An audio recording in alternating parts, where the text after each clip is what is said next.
नमस्कार दोस्तों, स्वागत है आप सभी का। आज है 28 अप्रैल 2024 और दिन है रविवार। आज के द हिंदू न्यूज़पेपर का हम एनालिसिस करने वाले हैं। आज हम जो मेन फोकस करने वाले हैं वो साइंस की न्यूज़ के ऊपर रहने वाला है। आज हम तीन बड़े बड़े टॉपिक देखेंगे। देखिए, द हिंदू में देखा जाए ना, आज साइंस की एक ही बड़ी खबर आई है और ये जो खबर आई है इसको हम डिटेल में देखेंगे। इसके बाद दो और आर्टिकल हम पिछले सप्ताह के उठाने वाले हैं, जो कि डेली डेली एक साइंस का टॉपिक हमको देखने को मिलता है डेली न्यूज़पेपर में। आज हम सबसे पहला जो आर्टिकल उठाने वाले हैं साइंस का, वो हमारे चेहरे की फेयरनेस को लेकर के है। आज के समय में ऐसा हो गया है ना, बहुत सारी ब्रांड की अलग अलग किस्म की फेयरनेस क्रीम आने लगी है। अब ये क्या काम करते हैं, दावा करते हैं कि ज़्यादा से ज़्यादा गोरा करेंगे आपको, और इसके लिए वो ज़्यादा से ज़्यादा उसमें मरकरी मिलाते हैं। अब ये जो मरकरी है वो हमारी बॉडी में स्किन के माध्यम से, टिश्यू के माध्यम से एंटर कर जाता है हमारी बॉडी के भीतर में, और हमारी बॉडी के अंदर के जो पार्ट्स हैं उनको बुरी तरह से प्रभावित करता है। तो यदि कभी हमें ऑब्जेक्टिव क्वेश्चन के रूप में पूछा जाता है कि ये जो फेयरनेस क्रीम रहती हैं उसमें ऐसा कौन सा हानिकारक तत्व रहता है जो कि हमारी बॉडी के लिए हानिकारक है, तो वो है मरकरी। पहला आर्टिकल ये है। दूसरा जो आर्टिकल यहाँ पर हम डिस्कशन करने वाले हैं वो इन्फ्लेमेटरी बाउल डिसीज से रिलेटेड है। पार्टिकुलरली पेट में बहुत ज़्यादा दर्द होना, जलन होना, ऐसे कुछ इसके बेसिक लक्षण हैं। इस बीमारी के बारे में आज हम चर्चा करेंगे। ये जो बीमारी है नॉर्मली देखा जाए नॉर्थ अमेरिका और जो यूरोपियन कंट्रीज हैं वहाँ पर ज़्यादा देखने को मिलती है, लेकिन इंडिया में इसका क्या स्कोप है, क्या इसका इलाज है, इसके बारे में यहाँ पर हम चर्चा करेंगे।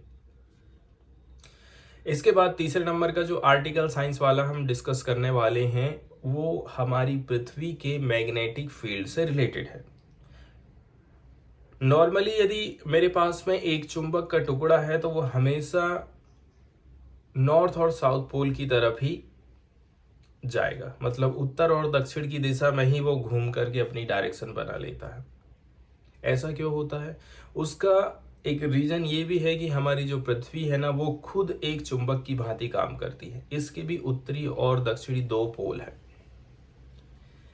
अब ये जो उत्तरी और दक्षिणी ध्रुव हैं और इसको मिलाकर के एक जो मैग्नेटिक फील्ड बन रहा है, इसका महत्व क्या है? तो इसका सबसे बड़ा जो महत्व ये है कि जो सूरज से निकलने वाली पराबैंगनी किरण रहती हैं, अल्ट्रावायलेट किरणें रहती हैं, उनको ये जो मैग्नेटिक फील्ड है पृथ्वी का वो रोक देता है, उसके असर को कम कर देता है। इसलिए भी शायद यहाँ पर जीवन संभव हो पाया है। तो जीवन संभव होने के क्या क्या यहाँ पर चांसेस रहे थे इसके बारे में भी बताया जाता है। साथ ही साथ ये भी बताया जाता है कि यहाँ पर जो मैग्नेटिक फील्ड है आखिर कितना पुराना है। पहले जितना अनुमान लगाया गया था उससे कितना और भी ज़्यादा ये पुराना हो सकता है, इसके बारे में यहाँ पर चर्चा। तो शुरुआत करते हैं दोस्तों हम पहले आर्टिकल की, जो कि फेयरनेस क्रीम एंड इसका हमारी बॉडी के ऊपर क्या बुरा असर पड़ सकता है इसके ऊपर लिखा गया है। सबसे पहले तो इससे जो बीमारी हो रही है ये है नेफ्रोटिक सिंड्रोम। केरल के वैज्ञानिक लोगों ने, ठीक है, एक सीरीज ऑफ केसेस रिपोर्टेड किए हैं मल्लापुरम डिस्ट्रिक्ट से, जहां पर regular use of fairness cream has been link to nephrotic syndrome. Continue लोग सस्ती महंगी ऐसी फेयरनेस क्रीम यूज़ कर रहे हैं जिसमें मरकरी पाया जाता है और ज़्यादा मात्रा में पाया जाता है। उसके जो इंग्रेडिएंट हैं उनका कोई तालमेल ही नहीं है। ऐसी क्रीम को लगाने से केरला के कुछ लोगों में नेफ्रोटिक सिंड्रोम देखने को मिला है। इनके ब्लड और यूरिन का सैंपल लिया गया था, उसमें पता चला कि यहाँ पर मरकरी की मात्रा ज़्यादा मौजूद है। The toxic effect of which are well known, जिसका जो जहरीला असर है सब लोग जानते हैं कि इसका कितना प्रभाव पड़ सकता है हमारी बॉडी में। सबसे शुरू में तो जो keratin based hair straightening system है ये चलता था, इससे भी काफ़ी नुकसान हुआ। रिसेंट न्यूज़ आई थी, reports on how keratin based hair straightening product containing glycolic acid derivative lead to severe kidney injury in women. तो सबसे शुरू में तो ऐसा हुआ था कि जो लड़कियां हैं अपने बाल सीधे कराने के लिए जिस केराटिन का इस्तेमाल करवा रही हैं, वो जो केराटिन है उसमें ग्लाइकोलिक पाया जाता है। ठीक है, ग्लाइकोलिक एसिड के डेरिवेटिव इसमें मिलाए गए हैं, जिससे सीधे सीधे महिलाओं की जो किडनी इंजरी हो रही है। इसके बाद एनालिसिस किया गया था फेयरनेस क्रीम का, जिससे पता चला है कि यहाँ पर हाई लेवल मरकरी मौजूद है। वहीं यदि हम सम इंस्टांसेस की बात करें, 10,000 times above the permissible limit of 1 ppm limited कर दिया है कि आप 1 ppm से ज़्यादा क्रीम में मरकरी मत मिलाइए, पारा मत मिलाइए। लेकिन ये लोग क्या काम करते हैं, 10,000 गुना ज़्यादा मरकरी इसमें मिलाते हैं और इसका असर पड़ता है हमारे शरीर के ऊपर। हाई प्रोटीन यूरिया, तो जो मेम्ब्रेनस नेफ्रोपैथी है, नेफ्रोपैथी ये एक प्रकार से नॉन स्पेसिफिक सिम्टम होते हैं, जैसे कि आपको थकान महसूस हो रही है, माइल्ड एडिमा है एंड फ्रोथी यूरिन है। इस प्रकार के लक्षण हमको दिखाई दे रहे हैं। अब नॉर्मली यदि थकान है, ठीक है, यूरिन में जो है फैन टाइप का बन जाता है, ठीक है, एंड यहाँ पर एडिमा वर्ड यूज़ किया, माइल्ड एडिमा के लक्षण दिखाई देते हैं। But high level of protein urea in the range of 6.5 से लेकर के 22.2 ग्राम पर डे के हिसाब से। यहाँ पर प्रोटीन यूरिया वर्ड का यूज़ किया गया है। तो जो प्रोटीन यूरिया होती है, इसको हम एल्बुमिन्यूरिया भी बोलते हैं। ये एक मेडिकल टर्म है जो कि कब होता है, जब नॉर्मली जो हाई अमाउंट ऑफ प्रोटीन है हमारी यूरिन में पाया जाए, ऐसी कंडीशन को हम बोलते हैं प्रोटीन यूरिया। हेल्दी यूरिन में 150 mg से भी कम प्रोटीन पाया जाता है पर डे के हिसाब से। यदि 150 के ऊपर इसकी वैल्यू चली जाती है तो आप ये समझ लीजिए कि प्रोटीन यूरिया की कंडीशन पैदा हो गई। इसके बाद मेम्ब्रेनस नेफ्रोपैथी की बात करें हम, MN जिसको शॉर्टकट में बोला जाता है, ये एक ऑटो इम्यून डिसीज़ है जो कि नेफ्रोटिक सिंड्रोम के रूप में जाना जाता है। एक ऐसी कंडीशन जिसमें बहुत ज़्यादा जो प्रोटीन है रिलीज़ कर दिया जाता है यूरिन में, जिसको हम प्रोटीन यूरिया बोल रहे हैं, ultimately resulting in renal failure. इसके बाद क्या होगा, सीधे सीधे आपका जो किडनी है या फिर गुर्दा है ना, वो ख़राब होता है। और किडनी का काम रहता है रक्त को फिल्टर करने का। अब हम बात करते हैं फोस्फोलिपेस A2। लगभग 70 से लेकर के 80% जो केसेस आए थे हमको MN के, तो जो टारगेट रहा था एंटीजन का हैज़ बीन फोस्फोलिपेस A2। तो जो टारगेट एंटीजन पाया गया था उसका नाम यहाँ पर है A2PLAR2। एक और जो एंटीजन है वो है न्यूरल एपिडर्मल ग्रोथ फैक्टर, जैसे कि प्रोटीन 1, इसको NEL1 बोला जाता है। ये भी लिंक किया जा रहा है किसके साथ में, रेयर फॉर्म ऑफ MN। एक जो लैब है चेन्नई में, उसने आइडेंटिफाई करी है इस प्रकार के पेशेंट्स को कि इनमें NEL1 एंटीजन पाया गया है। वहीं तमिलनाडु की यदि हम बात करें, ज़्यादातर जो केसेस हमको देखने को मिल रहे हैं MN के, मेम्ब्रेनियस नेफ्रोपैथी के, तमिलनाडु में जो ज़्यादातर हमको केसेस देखने को मिले हैं उनमें NEL1 एंटीजन देखने को मिला है। इसके लिए ट्रेडिशन मेडिसिन्स का इस्तेमाल किया गया था, most of which have level of mercury, but all our patient denied using any endogenous method. लेकिन यहाँ जो पेशेंट है वो कहते हैं कि एंडोजीनियस मेथड का आप इस्तेमाल मत करिए इलाज पाने के लिए। अब आगे हम बढ़ते हैं और फेयरनेस क्रीम के बारे में थोड़ा चर्चा करते हैं, जिसको बोलते हैं गोरा बनाने वाली क्रीम। अनरेगुलेटेड ब्रांड आज के समय में क्रीम बनाने लगे हैं, ठीक है। एक स्टडी रिपोर्ट आई थी जहां पर 15 केसेस ऑफ एमएन देखने को मिले थे नेल 1 एंटीजन के एंड 13 केसेस ऐसे थे patient had a history of use of fairness cream. 13 patient ऐसे थे जो कह रहे हैं कि हमने फेयरनेस क्रीम का इस्तेमाल किया था। Most of which were unregulated brand offering rapid result and sold rampantly in local shop on और एंड ऑनलाइन प्लेटफॉर्म। ज़्यादातर ऐसी चीज़ों का इस्तेमाल किए हैं जो दावा करती हैं कि हम आपको तुरंत गोरा कर देंगे। आप एक बार इस्तेमाल करके तो देखिए। यही न केवल ऑफलाइन बेचे जा रहे हैं, साथ ही साथ इनको ऑनलाइन भी बेचा जा रहा है। The key to limiting further kidney damage. अब किडनी को आप और भी अधिक क्षति होने से कैसे करके रोक सकते हैं?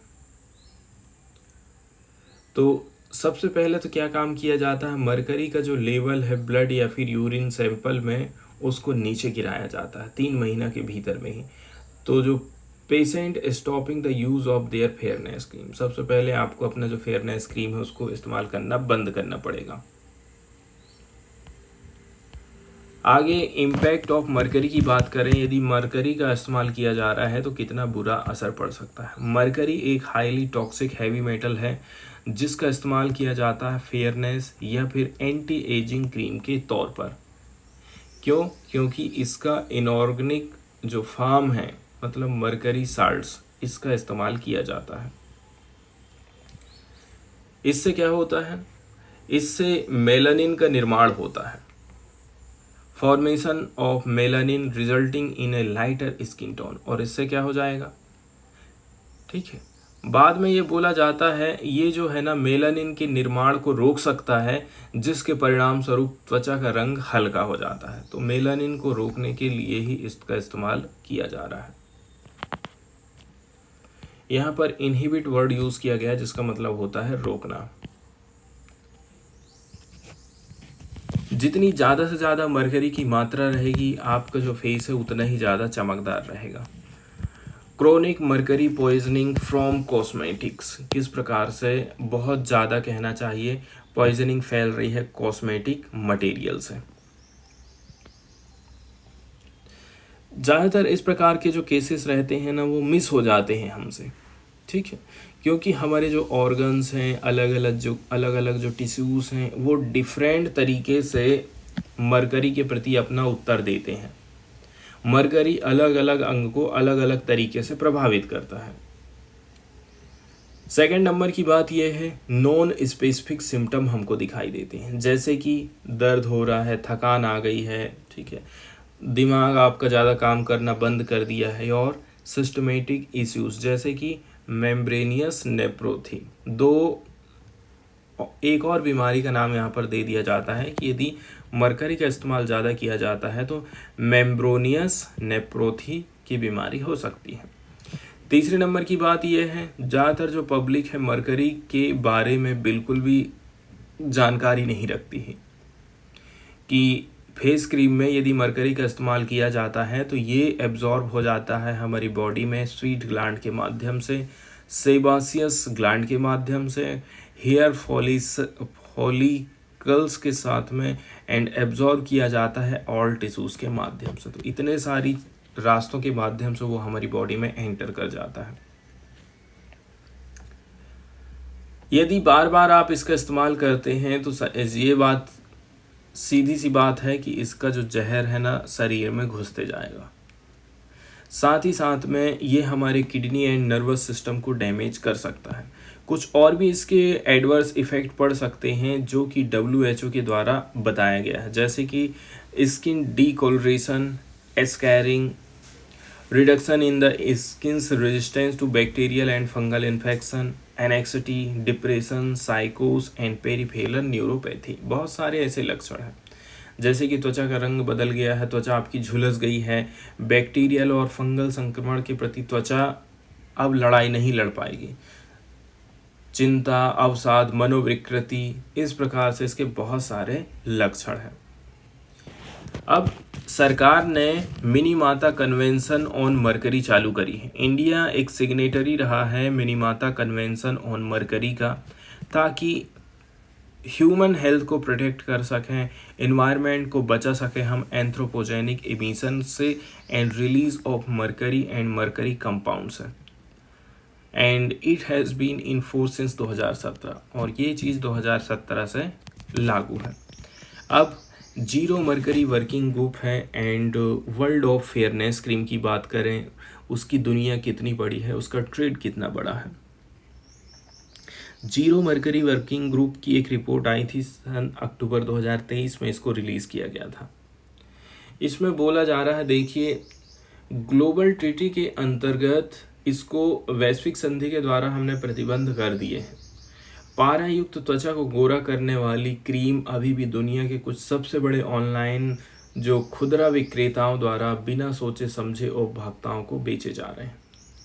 इसमें यह भी बोला जाता है कि एनजीओ द्वारा खरीदे गए और परीक्षण किए गए 12 देशों के 213 फेयरनेस क्रीम में 191 मतलब 90% में जो पारा की डेंसिटी है 1.18 से 74,800 ppm तक थी। कितना गुना ये लोग मिलाते हैं, जबकि सरकार कहती है कि 1 ppm से ज़्यादा आप इसको नहीं मिला सकते हैं। दोस्तों अब हम चर्चा करने वाले हैं हमारे पेट की एक बीमारी से, ठीक है। और ये जो पेट की बीमारी है इसको हम शॉर्टकट में आईबीडी बोलते हैं, इन्फ्लेमेटरी बाउल डिसीज़ के रूप में इसको जाना जाता है। इसको भी आगे चल कर के 2 प्रकार में बांट दिया जाता है, लेकिन ज़्यादातर आज जो हम चर्चा करने वाले हैं वो आईबीडी के बारे में ही चर्चा करने वाले हैं। इसका मतलब ये है, ये जो बीमारी होती है हमारी आंतों को प्रभावित करती है। हमारी आंतों में सूजन आ गई है, ठीक है, पेट में दर्द हो रहा है, पेट में गैस का गोला बन रहा है, या फिर टॉयलेट करने में दिक्कत जा रही है, ऐसे बहुत सारे इसके लक्षण रहते हैं। तो इसके बारे में आज हम चर्चा करने वाले हैं। अभी हाल फिलहाल में देखा जाए इन्फ्लेमेटरी बाउल डिसीज़ के जो केसेस हैं दुनिया में बढ़ते जा रहे हैं। शुरू में ऐसा माना जाता था कि नॉर्थ अमेरिका और जो पश्चिमी यूरोप है इसमें ही इसके केसेस ज़्यादा देखने को मिलते हैं, लेकिन the prevalence is also rising from 0.5%। The prevalence will increase to 0.6% in America. मतलब देखिए इसका जो प्रचलन है बढ़ रहा है, अभी 0.5 है, तो वहीं यदि हम देखें जो प्रिवलेंस रहेगा अमेरिका में वो 0.6% से रहेगा। वहीं ये बीमारी बढ़ते तो जा रही है, लेकिन इसका जो निदान है, इसका जो डायग्नोसिस है, इसमें हमको कमी देखने को मिलती है। आईबीडी के बारे में बात करें तो आईबीडी के अंतर्गत 2 चीज़ें आ जाती हैं, अल्सरेटिव कोलिटिक्स एंड दूसरा होता है Crohn's disease and is characterised by inflammation, ठीक है। 2 प्रकार की बीमारी हो सकती है, एक है क्रॉन्स डिसीज इसको बोला जाता है और दूसरा होता है अल्सरेटिव कोलिट्स। ये लेकिन जो इरिटेबल बाउल सिंड्रोम होता है ना उससे थोड़ा सा अलग होता है, which is predominantly non inflammatory. क्योंकि वो नॉन इन्फ्लेमेटरी टाइप की बीमारी होती है। दोनों ही बात करें ulcerative colitis and Crohn's disease की, ये कॉम्प्लेक्स इम्यून मेडिएटेड डिजीज माने जाते हैं and there is a dysregulated immune response. जो हमारा इम्यून रिस्पॉन्स है ना वो डिसरेगुलेटेड हो जाता है इन बीमारियों के अंतर्गत। हम ऐसा बिलीव करते हैं कि there are genetic markers that contribute to disease but not in isolation. ऐसा बोला जा रहा है कि कुछ जेनेटिक मार्कर ऐसे हैं जो कि कंट्रीब्यूट कर रहे हैं इस डिसीज़ के लिए, लेकिन आइसोलेशंस में ये काम नहीं करेंगे। साथ ही साथ यहाँ पर there is a synergy between external environment and gut bacteria. यहाँ पर भी हमको कुछ कहना चाहिए, संबंध दिखाई देता है एक्सटर्नल एनवायरनमेंट का, गट बैक्टीरिया का, कि दोनों में कोई ना कोई रिलेशनशिप जरूर है। इंडियन पर्सपेक्टिव की यदि हम बात करें तो यहाँ पर भी हमको राइज देखने को मिल रहे हैं इस प्रकार के केसेस को जिनकी उम्र 18 साल से कम है। वहीं इंडियन पर्सपेक्टिव की यदि हम बात करें, हमने चैलेंज किया है डायग्नोजिंग क्रॉन्स डिसीज को। We have peculiar issues such as intestine tuberculosis. लेकिन दिक्कत वाली बात यह है, आंत में क्या हो जाता है, आंत में टीबी की बीमारी होने लग जाती है, जो कि इंडिया में कॉमन मानी जाती है एंड जो कि same to same Crohn's disease के जैसे ही हमको दिखाई देती है। वहीं यदि हम इंडिया के इंसिडेंस की बात करें तो इंडिया में लाइफ स्टाइल तेज़ी के साथ में चेंज हो रही है, साथ ही साथ हमारी जो डाइट है वो वेस्टर्नाइज्ड हो गई है, पश्चिम को हम ज़्यादा फॉलो कर रहे हैं। High fat, high sugar, processed food, package food, इन्हीं सब के चलते चलते हमारा जो गुड एपिथेलियम है ना वो प्रभावित होता है एंड इसी से हमारे पेट में जलन पैदा हो जाती है। वहीं जो आईबीडी के इंसिडेंस हैं ऑलमोस्ट डबल हो चुके हैं इंडिया में 1990 से 2019 तक यदि हम देखते हैं। हालांकि इससे जो डेथ रेट है ना वो भी बढ़ा ही है। एक स्टडी है तमिलनाडु में कंडक्ट कराई गई थी, जहां पर पता चला है कि जो क्रॉन्स डिसीज के ज़्यादा केसेस हमको देखने को मिल रहे हैं अल्सरेटिव कॉलिट्स से यदि इसकी तुलना करें तो ये जो अल्सरेटिव कॉलिट्स रहता है इसके अंतर्गत ये ब्लडी डायरिया के लक्षण हमको दिखाई देते हैं, विथ और without mucus. In addition the following are symptom. इसके अलावा भी इसके कुछ लक्षण यहाँ पर दिखाई दिए हैं, ये आप देख सकते हैं। एंड लगभग 50% जो आईबीडी के केसेस हैं वो क्रॉन्स के डिसीज से रिलेटेड हैं एंड 40% ऐसे हैं जो कि अल्सरेटिव कॉलिट से रिलेटेड है। And it is important to catch patient early so treatment is better. तो बात वही है कि सबसे पहले हमें तो डिसीज़ का पता लगाना है, पता यदि हम लगा लेते हैं तो जल्दी से जल्दी इसका इलाज कर सकते हैं। वहीं यदि हम इन्फ्लेमेटरी बाउल डिसीज़ के कुछ लक्षणों की बात करें तो जैसे कि पहले नंबर की बात यह है, इसका लक्षण है कि दस्त आना। ठीक है, लोगों में दस्त की बीमारी होना एक आम समस्या है। बुखार और थकान के लक्षण हैं, हल्का बुखार का अनुभव हो सकता है या फिर आपको थका हुआ या फिर कम ऊर्जा महसूस होती है। पेट दर्द और ऐंठन, जैसे साथ ही साथ यदि टॉयलेट है, टॉयलेट के साथ में ब्लड जाना, ये भी एक प्रमुख लक्षण। भूख कम लगना, वजन घटना।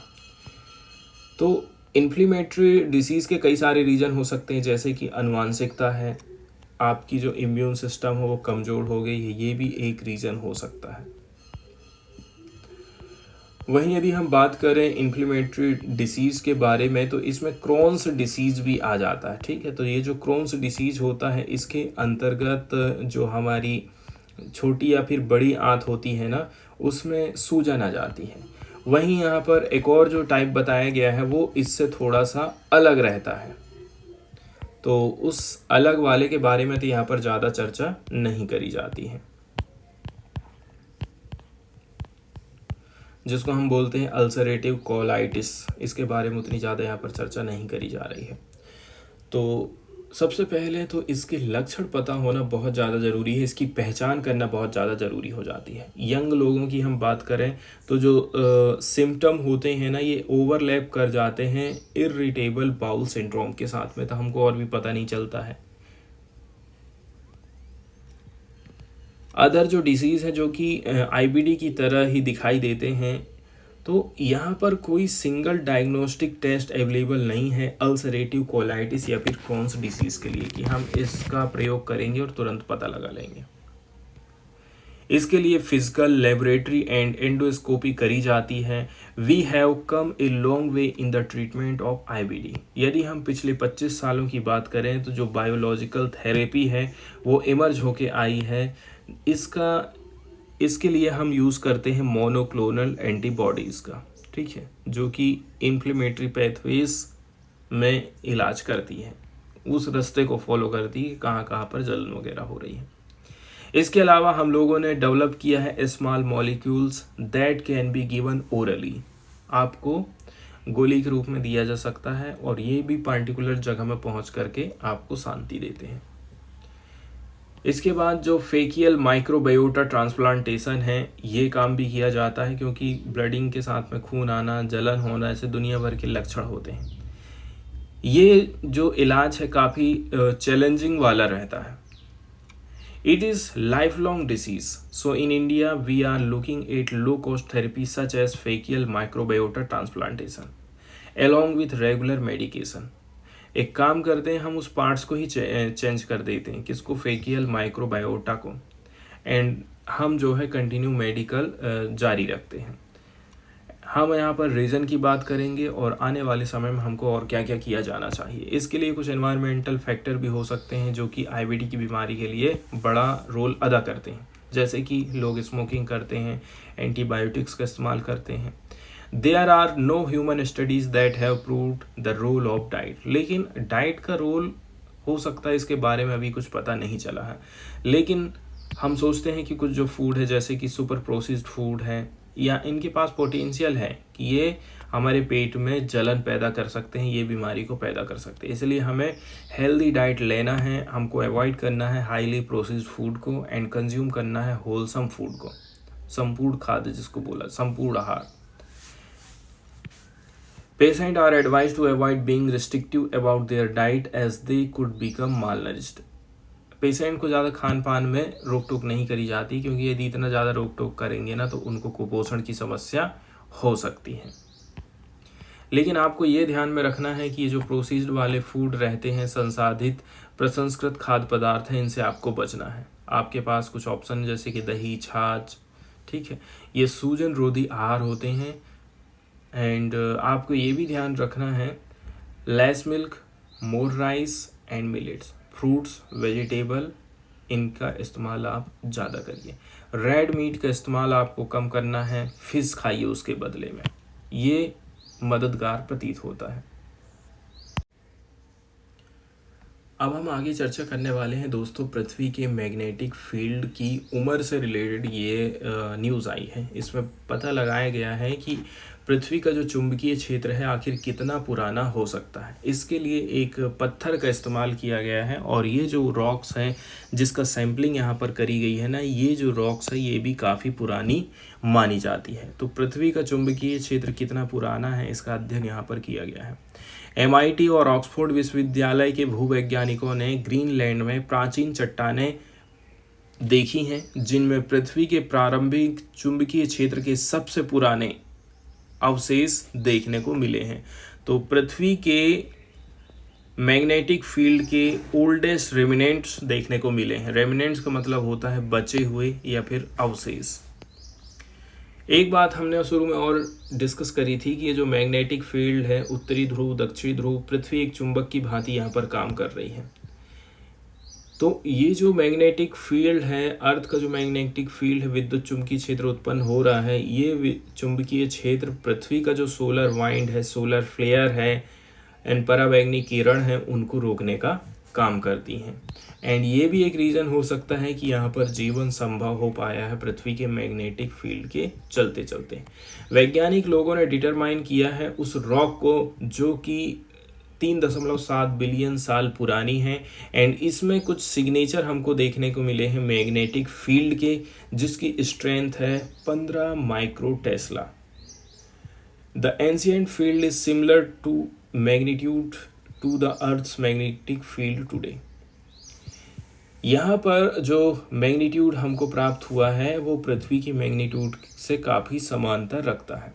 वहीं यदि हम माइक्रो टेस्ला की बात करें तो ये एक मैग्नेटिक फ्लक्स की डेंसिटी को नापने की यूनिट है, जो कि किसके बराबर है आप इसमें देख सकते हैं, 3 और 2 5 और 1 6 शून्य है, ठीक है। 10 लाख स्मॉलर रहती है SI यूनिट ऑफ टेस्ला से। टेस्ला की एक बहुत छोटी यूनिट है, ये 10 से 6 टेस्ला के बराबर होती है। प्रीवियसली स्टडीज़ ऐसी थी जिनसे हमें एविडेंस प्राप्त हुआ है कि जो मैग्नेटिक फील्ड रहा है अर्थ का, वो लगभग 3.5 बिलियन साल पुराना है। नई जो स्टडी सामने आई है, इसने एक्सटेंड कर दी है मैग्नेटिक फील्ड की लाइफ टाइम को एक और 200 मिलियन साल के लिए, और भी इससे पुराना हो सकता है। देखिए, life sustaining atmosphere and shield the planet by solar radiation. 2 काम इससे संभव हो पाए हैं। एक तो लाइफ सस्टेन हो पाई है, वो वातावरण बन पाया है यहाँ पर, साथ ही साथ हमारा जो प्लानिट है उसको सोलर रेडिएशन से बचाने का काम करी है इस चुंबकीय क्षेत्र ने। वैज्ञानिक लोगों ने इसका अध्ययन किया जिसके एक ऑब्जेक्टिव रहे थे कि हमें रॉक्स में ऐसे सिग्नेचर का पता लगाना है जो कि अर्थ के मैग्नेटिक फील्ड के बारे में बता सकें। ठीक है, when the rocks first form. Sample जो कलेक्ट किए गए थे कौन सी जगह से किए गए थे, आप देख सकते हैं जो सैंपल है वो rock formation in the Isua supracrustal belt से कलेक्ट किए गए थे। नाम इसके ऐसे हैं, सुप्रा क्रिस्टल, और ये पड़ता है साउथ वेस्टर्न ग्रीनलैंड में। और ये मैप है, मैप के माध्यम से आप देख सकते हैं ग्रीनलैंड है जो कि डेनमार्क के अंडर में है अभी। ईसवा सुप्राक्रिस्टल बेल्ट है, यहीं से वो पत्थर की खोज करी गई है। इसके बाद टीम रिटर्न हुई थी MIT, ठीक है, पूरे होल रॉक सैंपल के साथ में।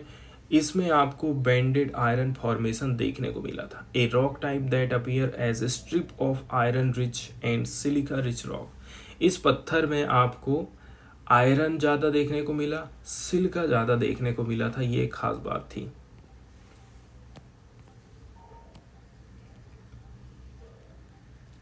देखिए यहाँ पर फिर से बताया जाता है कि Earth rocks likely harbored an ancient 3.7 billion year old magnetic field. ये जो पत्थर है ये बताता है कि मैग्नेटिक फील्ड की उम्र 3.7 बिलियन ईयर ओल्ड हो सकती है। एंड जो मैग्नीट्यूड थी उस समय 15 माइक्रो टेस्ला थी। आज के समय में अर्थ की जो मैग्नेटिक फील्ड है वो 30 माइक्रो टेस्ला है। नेक्स्ट जो हम यहाँ पर चर्चा करने वाले हैं वो अभी हाल फिलहाल में केंद्र सरकार की तरफ से जो स्टेट है कर्नाटका एंड तमिलनाडु है उनको डिजास्टर से निपटने के लिए फंड रिलीज़ किया गया है, इससे रिलेटेड आई है।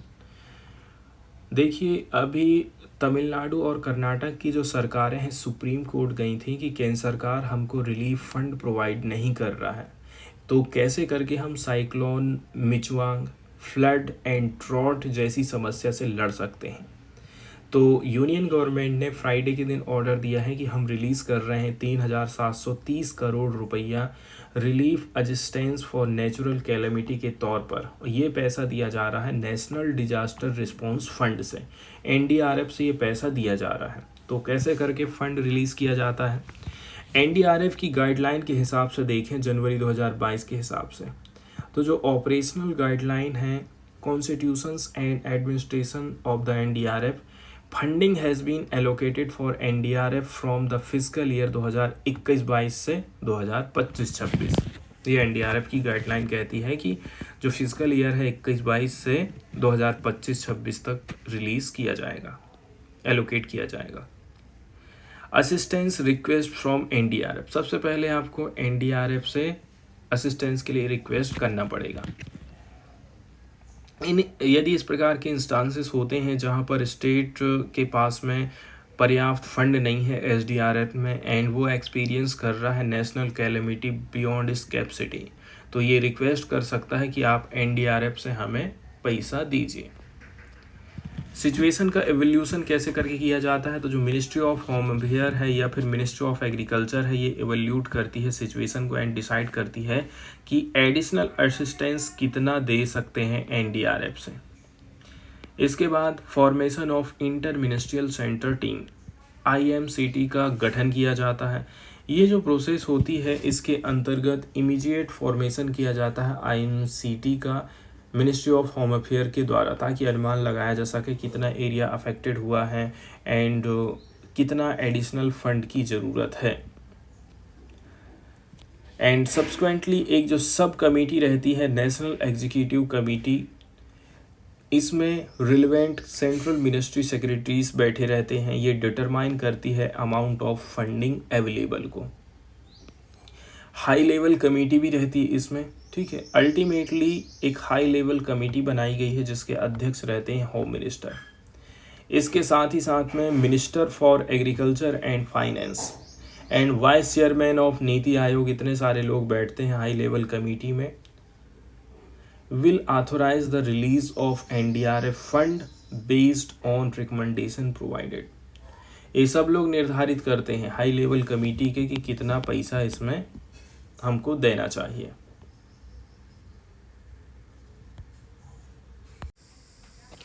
दोस्तों हाल फिलहाल में देखा जाए, चाइना एक ऐसी सबमरीन बना रहा था जो कि उसका लेटेस्ट वर्जन है, और ये सबमरीन, ये पनडुब्बी वो पाकिस्तान को देने वाला है।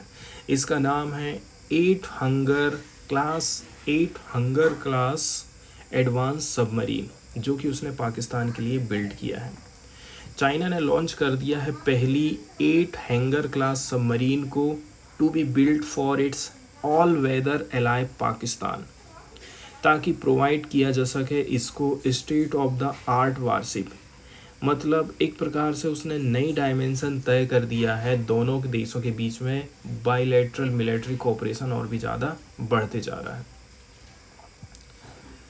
ये जो लॉन्च सेरेमनी है, इसका आयोजन किया गया था वांगचुक शिप बिल्डिंग इंडस्ट्री ग्रुप की सांगली बेस में फ्राइडे के दिन, एंड इसको अटेंड किया था पाकिस्तान के नेवी चीफ एडमिरल नवीद शरीफ के द्वारा, ऐसा जियो न्यूज़ की तरफ से रिपोर्ट किया गया है।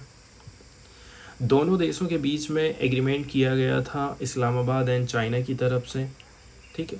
बाद में ये दोनों देश एग्री हुए थे कि प्रोवाइड किया जाएगा farmer with 8 state of the art advance submarine. तो एक तो नहीं, 8 तो इस प्रकार की पनडुब्बी चाइना देने वाला है। अब टोटल 8 वेसल्स इसको दिए जा रहे हैं। इसमें से बोला जा रहा है कि 4 जो ऐसे हैं जिसका निर्माण किया जाएगा WSIG के द्वारा, जबकि बाकी के जो 4 बची हुई रहेंगी उनको KS&EW Karachi shipyard and engineering works के द्वारा निर्माण किया जाएगा। कैसे करके? ट्रांसफ़र ऑफ टेक्नोलॉजी एग्रीमेंट के माध्यम से। ये इस प्रकार की जो सबमरीन है, ये अपने आप में एडवांस स्टील फीचर्स वाली हैं, इनको आप पकड़ नहीं पाएंगे।